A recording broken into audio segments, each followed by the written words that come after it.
जल शक्ति मंत्री स्वतंत्र देव सिंह पहुंचे वाराणसी। वहां पहुंचकर काशी विश्वनाथ मंदिर में दर्शन पूजन किए। वहां पर उन्होंने सर्किट हाउस में विभागीय अधिकारियों के साथ बैठक भी किया।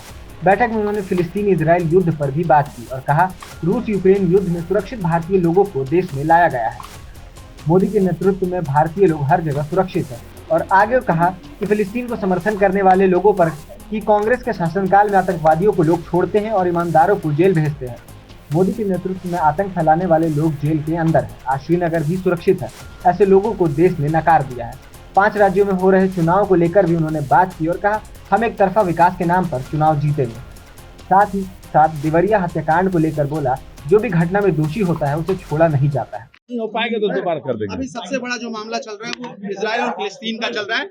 फिलिस्तीन के सपोर्ट में बहुत लोग आ गए हैं, चाहे ऑल इंडिया मुस्लिम बोर्ड हो या अलीगढ़ मुस्लिम यूनिवर्सिटी हो। इन सभी परिस्थितियों में आज देश मेरा सुरक्षित है। आदरणीय मोदी जी के नेतृत्व में विश्व में आप जीडीपी देखोगे तो आज भी हमारा जीडीपी बढ़ रहा है और राज्य के अंदर, देश के अंदर आदरणीय मोदी जी के नेतृत्व में किसी प्रकार की घटनाएं पूरी दुनिया की तरफ से ऐसी कोई नहीं देखने को मिलती जिसके कारण देश की बदनामी हो। और यहाँ तक है कि पूरा विश्व भी स्वीकार करता है आदरणीय मोदी जी का नेतृत्व। आप देखे होंगे सीरिया में अपहरण हुआ ऐसे संगठन ने, तो सुरक्षित बच्चों को, डॉक्टर, महिलाओं, नर्सों को सुरक्षित हिंदुस्तान हम निकाल कर लाए। ऐसे संगठन आपने रूस यूक्रेन के युद्ध में दिया तो हिंदुस्तान के सुरक्षित बच्चे, किसी पर हानि नहीं हुआ, न खर्च लगा।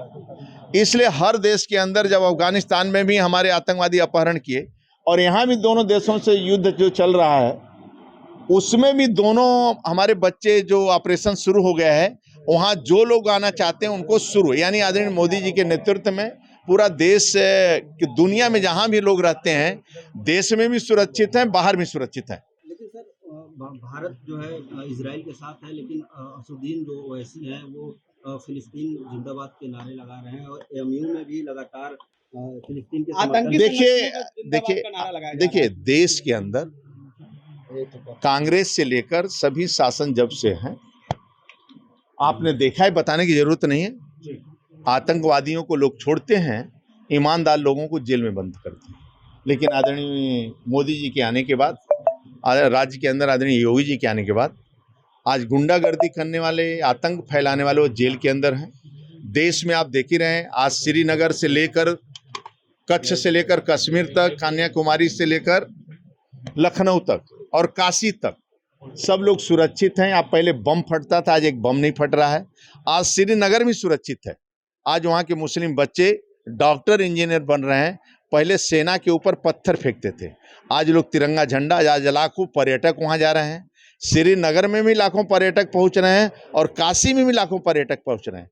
ये केवल आदरणीय मोदी जी का देन है, जो कानून का राज है देश में, और राज्य में योगी सरकार में कानून का राज है, जिसके कारण लोग आ रहे हैं। लोगों को आज से नहीं बोल रहे हैं, 20-25 साल से लोग बोल रहे हैं इस प्रकार के हरकत करने वाले। तो इन्हीं आतंकवादियों पर, लोगों पर मुंह पर ताले लगते हैं और अब देश में ऐसे लोगों को कोई पचा नहीं पाएगा और देश भी उनको नकार दिया है। अखिलेश यादव कल बिल्डिंग में गए थे, जो दीवार फांद कर गए थे वहाँ पर, जहाँ पर वो वीडियो द्वारा सील किया गया था, उसको लेकर के आपकी क्या प्रतिक्रिया? एक बार पूछ लेना उनसे। हाँ, कुल मिलाकर आज नहर हमारे विभाग की बैठक यहाँ किया था। हमारे सामने रबी के फसल के लिए लक्ष्य है कि टेल की सफाई होना, नहरों की सफाई, और नहरों की सफाई के माध्यम से सुरक्षित पानी हम दे सकें लोगों को। इस बार भी सूखा की स्थिति थी, बारिश भी नहीं हुआ, लेकिन 600 किलोमीटर चलाकर मैं काशी के बॉर्डर तक, यहाँ पर पानी, कुछ हमारी ऐसी नहरें हैं जो मैं शारदा से देता हूँ और वहाँ से लखीमपुर से पानी लाकर मैं काशी के बॉर्डर तक देता हूँ 6 किलो। मैं टेल की फिटिंग में इस बार मैं किया, थोड़ा विलम्ब हुआ, लेकिन टेल तक किसानों को पानी पहुँचाने की कोशिश किया कि किसी का प्रकार जल जीवन मिशन से लोगों को गले तक पानी पहुँचे, इसलिए पाइपलाइन उसको भी सुरक्षित बिछाया जा रहा है और ये भी वहाँ तक पहुँचे, इसकी हम लोग चिंता करें। इसी की समीक्षा बैठक थी।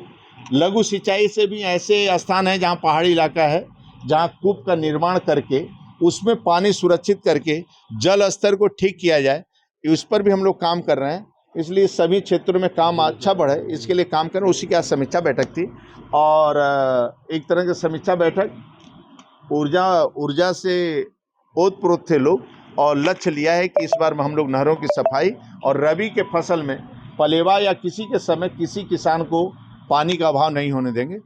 और आप पूछेंगे, रिक्शा चालक की बेटी भी सिपाही बन गई और 1 रुपया रिश्वत नहीं। आप देख रहे हैं सौगंध टीवी, सौगंध वतन की।